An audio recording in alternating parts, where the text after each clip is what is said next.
શું તમને ક્યારેય એવું લાગ્યું છે કે તમે બિલકુલ ઠીક છો, પરંતુ કોઈને મળ્યા પછી અથવા વાતાવરણમાં સમય વિતાવ્યા પછી તમે અચાનક થાકેલા, ભારે અને બેચેન અનુભવવા લાગ્યા? એવું લાગ્યું કે કોઈએ તમારા અંદરની ઊર્જા ચૂસી લીધી છે, જાણે તમને તાલીમ આપવામાં આવી હોય અને તમે વિચારતા રહો, મારી સાથે આવું કેમ થાય છે? તો આ વિડીયો ફક્ત એક જવાબ નથી, તે એક અનુભવ છે. તે ફક્ત માહિતી નથી, તે તમારા આત્મા સાથેનો સંવાદ છે. કારણ કે જો તમે સંવેદનશીલ છો, જો તમે અંદરથી નરમ અને ઊંડા છો, તો આ દુનિયાની વિક્ષેપિત ઉર્જા તમને ઝડપથી અસર કરે છે. અને જ્યારે તમારી આભા નબળી હોય છે, ત્યારે લોકો અજાણતા તમારી ઉર્જા છીનવી લે છે. જેમ ઝાડની હરિયાળી સૂકા પાંદડા ચૂસી લે છે. જો તમે આ પીડાને સમજો છો, જો તમે ક્યારેય વિચાર્યું છે કે હું બીજાઓને મદદ કરું છું, પરંતુ બદલામાં મને ખાલીપણું કેમ લાગે છે, તો તેને સંપૂર્ણપણે જુઓ. કારણ કે અંત સુધીમાં તમે માત્ર કારણ જ નહીં, પરંતુ ઉકેલ પણ મેળવશો. જે તમારા મન, આત્મા અને ઉર્જાને ફરીથી ચમત્કારિક ઢાલની જેમ ઢાંકી દેશે. અને જો તમને ક્યારેય થાક લાગ્યો હોય, માથાનો દુખાવો થયો હોય કે કારણ વગર બેચેની થઈ હોય, તો નીચે એક કમેન્ટ લખો, હા, મને પણ એવું લાગે છે, જેથી અમને ખબર પડે છે કે તમે એકલા નથી. અને જો આ વિષય તમારા હૃદયને સ્પર્શી રહ્યો છે, તો એક લાઈક આપો. આ આપણી ઉર્જાને વધુ ઊંડી બનાવશે. તો હવે ચાલો એ સત્ય વિશે વાત કરીએ જેના વિશે મોટાભાગના લોકો અજાણ છે. ઓરા શું છે? દરેક માનવી ફક્ત એક શરીર નથી, તેની આસપાસ ઉર્જાનું એક વર્તુળ હોય છે, જેને આપણે ઓરા કહીએ છીએ. તે આંખોને દેખાતું નથી, પરંતુ તે દરેક ક્ષણે આપણા વિચારો, લાગણીઓ અને નિર્ણયોને અસર કરે છે. ઓરા વાસ્તવિકમાં તમારી ઉર્જા, તમારા વિચારો, તમારા લાગણીઓ અને તમારો આધ્યાત્મિક સ્તરનો સૂક્ષ્મ પડછાયો છે. જેમ સૂર્યમાં ઊભેલા વ્યક્તિનો પડછાયો હોય છે, તેવી જ રીતે આપણા આત્માનો પણ પડછાયો હોય છે. આપણા આત્માની ઉર્જા હોય છે, અને જેને જ આપણે ઓરા કહીએ છીએ.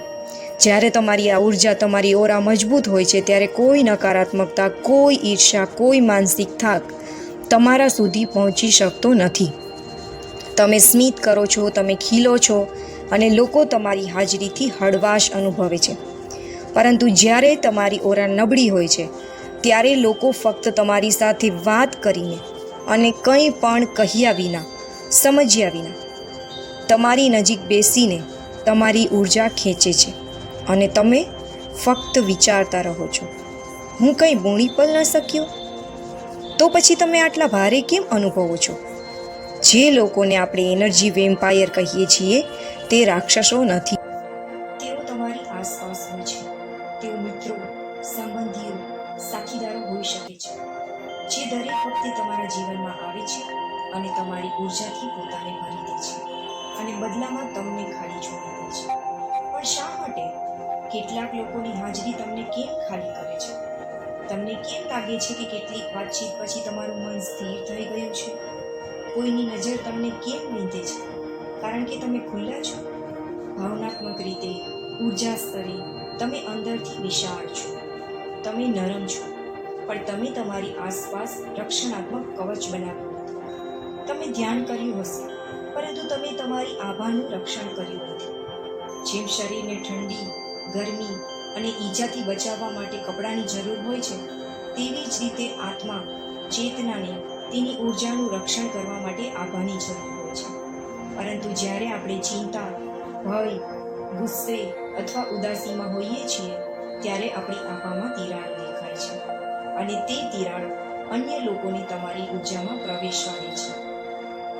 ધારો કે તમારે આભાની શક્તિ 100% હતી, પરંતુ સતત તણાવ, ચિંતા, બીજાની વાતને હૃદય પર લેવી, તમારી લાગણીઓને દબાવવી અને નકારાત્મક વિચારોને કારણે તે આભા 70%, 50% અને ધીમે ધીમે 30% સુધી ઘટી જાય છે. અને તે 30% પર પણ જો કોઈ ફક્ત પોતાની ફરિયાદો લઈને આવે છે, તો તે બાકીની ઉર્જા પણ ખેંચે છે. હવે વિચારો, શું આ ફક્ત શરીરનો થાક છે?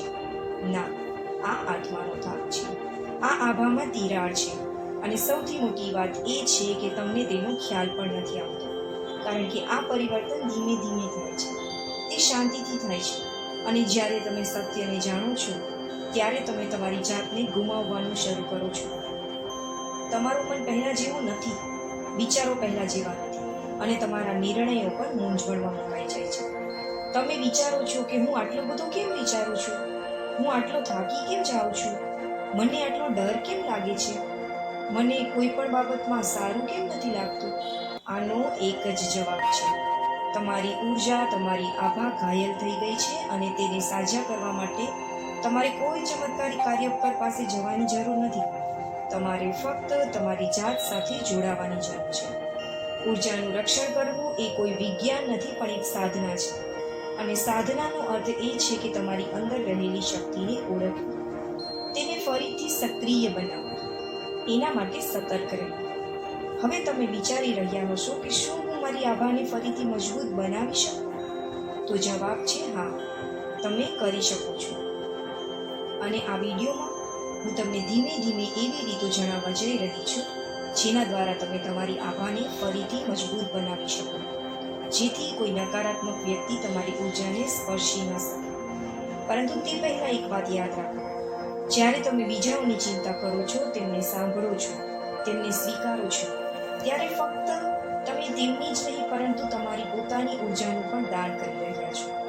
અને જો તમે તમારી જાતને ભરો નહીં તો તમે બીજાને આપી શકશો નહીં, કારણ કે જે દીવો પોતે જ બુઝાઈ ગયો છે તે બીજાને કેવી રીતે પ્રકાશ આપશે? તો પ્રશ્ન એ થાય છે કે આભાને કેવી રીતે મજબૂત કરવી? શું આ માટે કોઈ ખાસ સાધના, કોઈ ખાસ મંત્ર કે વિધિની જરૂર છે? જવાબ ના છે. આભાને ઠીક કરવા માટેનું પહેલું અને સૌથી મહત્વપૂર્ણ પગલું એ છે કે તમારે પોતાની હાજરી એટલે કે આત્મજાગૃતિ તરફ પાછા ફરો. જ્યારે તમે તમારી જાત સાથે જોડાઓ છો, તમારી જાતને સાંભળો છો, તમારી જાતને સમજો છો, ત્યારે જ તમારી ઉર્જા પોતાની જાતે જ રિપેર થવા લાગે છે. પરંતુ આ માટે ફક્ત બેસીને વિચારવું પૂરતું નથી. પહેલો ઉપાય એ છે કે એકાંતમાં મૌનનો અભ્યાસ કરો. દરરોજ ઓછામાં ઓછા 15 મિનિટ તમારી જાત સાથે, તમારી સાથે, મોબાઈલ વિના, કોઈ પણ વિચારો વિના ફક્ત શાંત રહો. તમારી આંખો બંધ કરો અને ફક્ત તમારી અંદરના શ્વાસને અનુભવો. દરેક શ્વાસ તમારા અંદર બ્રહ્માંડની ઉર્જા ભરી રહ્યો છે, પોઝિટિવિટી ભરી રહ્યો છે તેવું વિચારો. અને દરેક શ્વાસ આંતરિક થાક, ભય અને પીડાને, નેગેટિવિટીને બહાર કાઢી રહ્યો છે એવું વિચારો. ધીમે ધીમે તમને લાગશે કે તમારી આસપાસ એક અદૃશ્ય પરંતુ રક્ષણાત્મક કવચ રચાઈ રહ્યું છે. આ ઉર્જાનું આભાનું પુનર્નિર્માણ છે. આભાનું સમારકામ કરવું એ કોઈ વિજ્ઞાન નથી, તે તમારા આત્માની સેવા છે. બીજો રસ્તો એ છે કે સકારાત્મક સંકલ્પોનું પુનરાવર્તન કરો. દરરોજ સવારે ઉઠતાની સાથે જ અને દરરોજ રાત્રે સૂતા પહેલા તમારા આત્માને કહો કે હું સંપૂર્ણ છું, હું ઉર્જાથી ભરેલો છું, હું કોઈ નકારાત્મકતા મને સ્પર્શી શકતી નથી, હું બ્રહ્માંડ સાથે જોડાયેલો છું, હું સુરક્ષિત છું. આ વાક્યો ફક્ત બોલવા માટે નથી, તે અનુભવવા માટે છે. તેનો દરેક અક્ષર તમારી આસપાસ પ્રકાશની જેમ ફેલાતો જોવાનું છે. તમે જોશો કે અદૃશ્ય પરંતુ નક્કર પરિવર્તન થઈ રહ્યું છે. અને આ પરિવર્તન ફક્ત માનસિક નહીં, તેની અસર શારીરિક, ભાવનાત્મક અને આધ્યાત્મિક સ્તર પર જોવા મળશે. આભાને મજબૂત કરવાનો ત્રીજો રસ્તો એ છે કે તમારી આસપાસના લોકોને ઓળખો. આ એક કડવું પરંતુ જરૂરી સત્ય છે. દરેક વ્યક્તિ તમારા સારા માટે તમારા જીવનમાં આવતું નથી. કેટલાક લોકો ફક્ત એટલા માટે આવે છે કે તમે નબળા બની જાઓ, તમે દુઃખી રહો, જેથી તેઓ તમારી ઉર્જાથી તમને ખાલી ભરી શકે. આવા લોકોને ઓળખવા માટે અને તેમનાથી પોતાને મર્યાદિત રાખવા એ સ્વાર્થ નથી, પરંતુ આત્મસન્માન છે. હંમેશા યાદ રાખો કે જો કોઈ સંબંધ તમને થકવી દે છે, તમારી ઉર્જાનો નિકાલ કરે છે, તમને એનર્જી આપતો નથી, તમને પોઝિટિવિટી આપતો નથી, પરંતુ તેની પાસે જઈને તમે હંમેશા દુઃખી થઈ જાઓ છો, તે તો સંબંધ પ્રેમ નથી, પરંતુ પરોપજીવિતા છે. જ્યારે તમે સમજો છો કે દરેકને હા કહેવું એ તમારી જાત સાથે અન્યાય છે, ત્યારે ઓરા સુરક્ષિત રહે છે. ક્યારેક ના કહેવું એ પણ એક આધ્યાત્મિક નિર્ણય છે. ઓરા નબળું પડવાનું બીજું મોટું કારણ ભાવનાત્મક રીતે વધુ પડતું આપવું છે, એટલે કે બીજાઓને સતત ભાવનાત્મક રીતે આપતા જ રહેવું. પછી ભલે તે સમય હોય, સલાહ હોય કે ટેકો હોય, અને બદલામાં પોતાને ખાલી છોડી દેવું. આ એક ખૂબ જ સૂક્ષ્મ પ્રક્રિયા છે. શરૂઆતમાં તમને એવું લાગે છે કે તમે સેવા કરી રહ્યા છો, મદદ કરી રહ્યા છો, પરંતુ ધીમે ધીમે તે તમારી ચેતનાને ધકેલી દે છે. તમે અંદરથી સુકાઈ જવાનું શરૂ કરો છો. આનો ઉકેલ ભાવનાત્મક સીમાઓ છે. સીમાઓ બનાવો, મર્યાદા બનાવી દો. કેટલું આપવું, ક્યારે આપવું, કેટલું રોકાવું, કોને આપવું. તમારો સમય, તમારી ઉર્જા, તમારું ધ્યાન એ એક ભેટ છે. તે દરેકને આપી શકાતા નથી, કારણ કે તમારી ઉર્જા તમે અમૂલ્ય છો. કારણ કે દરેક લોકોની ઉર્જા અલગ અલગ હોય છે, અને એ ઉર્જા એ જ આપણું અંતર્મન, આપણું ઈશ્વર. જ્યારે તમે તમારા શરીરનો આદર કરો છો ત્યારે ઓરા પણ સુરક્ષિત રહે છે. હા, ઓરા ફક્ત ધ્યાન દ્વારા જ નહીં, પરંતુ તમારા ખોરાક અને જીવનશૈલી દ્વારા પણ પોષાય છે. તો જો તમે તણાવપૂર્ણ વાતાવરણ, ઊંઘનો અભાવ અને અસંતુલિત જીવનમાં જીવી રહ્યા છો, તો તેને પણ બદલો. તમારી ઓરા ગમે તેટલી મજબૂત હોય, જો આવા વાતાવરણમાં તમે રહેશો તો ધીમે ધીમે ઓછી થવા લાગશે.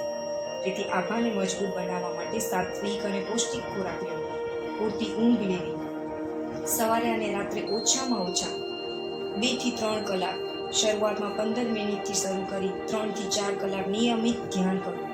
અને સૌથી અગત્યનું, સત્ય બોલવું, સ્પષ્ટ રહેવું અને જૂઠાણાથી દૂર રહેવું જરૂરી છે. કારણ કે આભા ફક્ત ઉર્જા નથી, તે તમારા આત્માનું પ્રતિબિંબ છે. જ્યારે તમે જૂઠ બોલો છો, નફરત રાખો છો અથવા બેવડાપણામાં જીવો છો, ત્યારે તમારી આભાનો રંગ આપમેળે ઝાંખો થતો જાય છે. અને આભા પછી બ્રહ્માંડને સંકેતો મોકલે છે, અને બ્રહ્માંડ તે સમાન પ્રકારની વસ્તુઓ તમારી તરફ આકર્ષે છે. મૂંઝવણ, થાક, છેતરપિંડી અને ભય. યાદ રાખો, આભા એ અરીસો છે, જેમાં બ્રહ્માંડ પોતાને જુએ છે અને નક્કી કરે છે કે તમને શું આપવું. હવે વિચારો કે શું તમારી આભા તે પ્રેમ, તે શાંતિ અને તે શક્તિનું પ્રતિનિધિત્વ કરી રહી છે જે તમે જીવનમાં મેળવવા માંગો છો.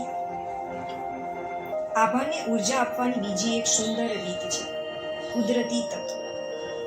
પ્રકૃતિ એટલે કે પૃથ્વી, પાણી, અગ્નિ, વાયુ અને આકાશ સાથે જોડાણ. આ 5 તત્વો આભાના સ્તંભો છે. જ્યારે તમે ખુલ્લા આકાશમાં શ્વાસ લો છો, પૃથ્વી પર ખુલ્લા પગે ચાલો છો, સૂર્યપ્રકાશમાં થોડી મિનિટો વિતાવો છો, ત્યારે તમારી આભા ખીલવા લાગે છે. આભાનો રંગ, તેનું તેજ, તેની શક્તિ, આ બધું વધવા લાગે છે. હું તમને એક વાત કહી દઉં, જ્યારે ધ્યાન કરનારનો આભા સંપૂર્ણપણે સંતુલિત થઈ જાય છે, ત્યારે તેની હાજરીથી જ તમે જોયું હશે કે વાતાવરણ શાંત થઈ જાય છે. કોઈને કંઈ કહેવાની જરૂર નથી, તે ફક્ત બેસે છે અને તેની આસપાસના લોકો હળવા, મુક્ત અને શાંતિપૂર્ણ અનુભવવા લાગે છે. શું તમને ક્યારેય આવું લાગ્યું છે?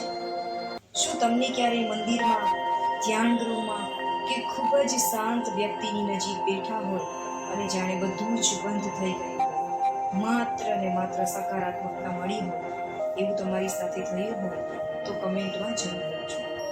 તેણીની આભા સંપૂર્ણપણે મૌન હોય છે, પરંતુ તેની હાજરી વાણી કરતાં પણ વધુ શક્તિશાળી હોય છે. હવે વિચારો, શું તમે પણ આવા બની શકો છો? શું તમારી આભા પણ એટલી મજબૂત, શાંત, આટલી અસરકારક હોઈ શકે છે? જવાબ હા છે. તે ચોક્કસપણે થઈ શકે છે, પરંતુ શરત એ છે કે તમે તમારી જાતને તમારી અંદર જવા માટે તૈયાર રહેવું જોઈએ. તમે તમારા ડર, તમારા જૂના ઘાવ, તમારા નકારાત્મક વિચારોને જોવાનું, સ્વીકારવાનું, છોડી દેવાનું શીખવું જોઈએ. કારણ કે આત્મા આશ્રિત હોય ત્યારે જ આભા ચમકે છે. અને અંતે આભાને પ્રકાશિત કરવાનો સૌથી અસરકારક મંત્ર ધ્યાન છે. સમાધિ, ચિત્ત એકાગ્રતા. ધ્યાન એટલે સમર્પણ. ધ્યાન એટલે વિચાર ન કરવાનો અભ્યાસ. ધ્યાન એટલે ચેતનામાં સ્થિર થવું. દરરોજ સવારે બ્રહ્મ મુહૂર્તમાં તમારી આંખો બંધ કરો અને ફક્ત તમારા હૃદયના કેન્દ્ર પર ધ્યાન કેન્દ્રિત કરો.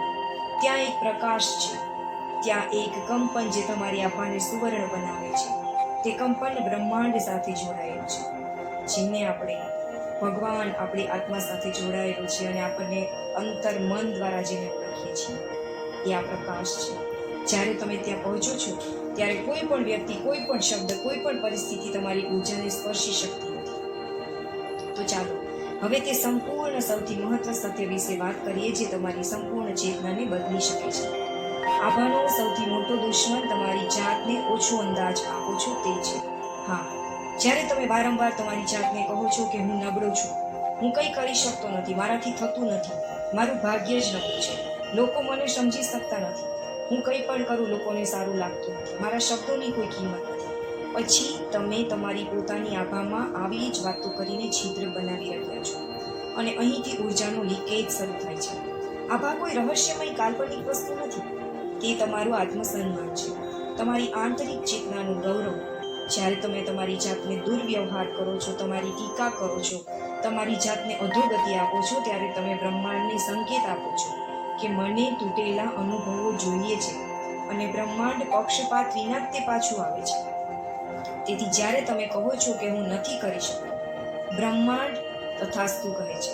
અને જ્યારે તમે કહો છો કે હું પ્રેમને લાયક છું, હું શક્તિનો સ્ત્રોત છું, ત્યારે પણ બ્રહ્માંડ તથાસ્તુ કહે છે. આ બ્રહ્માંડનું ન્યાય નિયમ છે. તમે તમારી આભા સાથે જે પણ કંઈ વાત કરો છો તે એ જ પાછું આપે છે. હવે વિચારો કે તમારી આભા કઈ ભાષામાં બોલી રહી છે. ભય કે શક્તિ, નફરત કે પ્રેમની, ફરિયાદોની કે કૃતજ્ઞતાની. જે ભાષા આભાને ઉર્જાને સંપૂર્ણપણે પોષણ આપી શકે છે તે સૌથી સુંદર છે અને તે ભાષા છે કૃતજ્ઞતાની. હા, કૃતજ્ઞતા એટલે આજે તમે તમારા જીવનમાં હાજર દરેક નાના અનુભવ, દરેક સરળ વસ્તુ માટે આભાર માનો. જેમ જેમ તમે આભાર કહેવાનું શરૂ કરો છો તેમ તેમ તમારા આભારનો રંગ બદલાવા લાગે છે. તે આછો વાદળી, આછો ગુલાબી અને ધીમે ધીમે સોનેરી બની જાય છે. તે તમારી લાગણીઓ કેટલી સાચી છે તેના પર આધાર રાખે છે. જ્યારે તમે સવારે ઉઠીને કહો છો કે હે બ્રહ્માંડ, આ જીવન, આ શ્વાસ, આ તક માટે આભાર, ત્યારે તમે તમારા આભારને પ્રકાશ આપી રહ્યા છો, જે કોઈ પણ દવા, કોઈ પણ સાધના કરતાં વધુ શક્તિશાળી છે. અને એકવાર આ આભા પ્રગટ થઈ જાય પછી તમે અજેય બની જાઓ છો. લોકો આવશે, વાત કરશે, ઈર્ષા પણ કરશે, ટીકા પણ કરશે, પરંતુ તમને અંદરથી હચમચાવી શકશે નહીં. કારણ કે હવે તમે જાણતા હશો કે આભા ફક્ત રક્ષણ આપતી નથી, આભા દિશા આપે છે. આભા ફક્ત ઢાલ નથી, આભા બ્રહ્માંડનું ચુંબક છે. હવે હું અહીં એક ખૂબ જ ભાવનાત્મક વાત કહેવા માંગુ છું. પ્રિય દર્શકો, કદાચ આજે તમે ભાંગી પડ્યા છો, થાકી ગયા છો, તમે વારંવાર જીવન દ્વારા છેતરાયા છો, તમે વિશ્વાસઘાત જોયો છે. કેટલાક નજીકના એવા લોકો હશે જેમણે તમારા આત્માને ખૂબ જ દુઃખ આપ્યું છે, પરંતુ જાણો છો કે કોઈ તમારી ઉર્જાને સંપૂર્ણપણે નષ્ટ કરી શકતું નથી. તે ક્યારેય મારી શકતું નથી. શા માટે? કારણ કે તમે ફક્ત શરીર નથી, તમે ચેતના છો, તમે ઉર્જા છો અને ઉર્જા ક્યારેય સમાપ્ત થતી નથી. હા, તે ફક્ત ઝાંખી પડી જાય છે. જો આજે તમારી આભા ઝાંખી છે તો તે તમારી ભૂલને કારણે નથી, પરંતુ તમારા ઊંડા પ્રેમ, બીજા તરફના ઊંડા ધ્યાનને કારણે છે. કે તમે બીજાની અંદર એટલા ઊંડા થઈ જાઓ છો કે તમારે પોતાની જાત ઉપર તમે ઊંડો પ્રેમ અનુભવી શકતા નથી. બીજાનું દુઃખ તમને પોતાનું દુઃખ લાગે છે, કારણ કે તમે વારંવાર આપ્યું છે અને આપ્યું જ છે. તમે બધા માટે જીવ્યા છો પણ ક્યારેય તમારા માટે રોકાયા નથી. તમને શું પસંદ છે, તમારે ધ્યાન કરવાનું છે એ તમે ક્યારેય વિચારતા જ નથી. અને હવે તમારી ઉર્જાને પરત કરવાનો સમય છે. ક્યાંક છુપાયેલી તમારી અંદરની દિવ્યતાને ફરીથી શોધવાનો સમય છે. ચેતનાના માર્ગ પર ચાલવાનો સમય છે, ધ્યાનના માર્ગ પર ચાલવાનો સમય છે. હવે હું તમને એક નમ્ર વિનંતી કરવા માંગુ છું. જો તમે આખો વિડીયો જોઈ રહ્યા છો અને આ વસ્તુઓ તમારા હૃદયને સ્પર્શી ગઈ છે તો કમેન્ટમાં ફક્ત એક વાક્ય લખો, હવે હું મારી ઉર્જાનું રક્ષણ કરીશ. આ વાક્ય ફક્ત એક કમેન્ટ નહીં પરંતુ બ્રહ્માંડની એક ઘોષણા હશે, તમારા અંદરથી આવતું એક વચન જે તમારી આભાને તરત જ ગતિમાં લાવશે, વાઇબ્રેશનમાં લાવશે, કંપનમાં લાવશે. આ ફક્ત વિડીયો જોવાનું માધ્યમ નથી પણ સ્વજાગૃતિની સાધના છે. તમે અહીં જે દરેક શબ્દ સાંભળો છો તે ફક્ત માહિતી નથી, તે શક્તિ છે. આભાર મિત્રો. ફરી મળીશું નવા વિષય સાથે, નવા વિડીયોમાં. ત્યાં સુધી જય શ્રી કૃષ્ણ.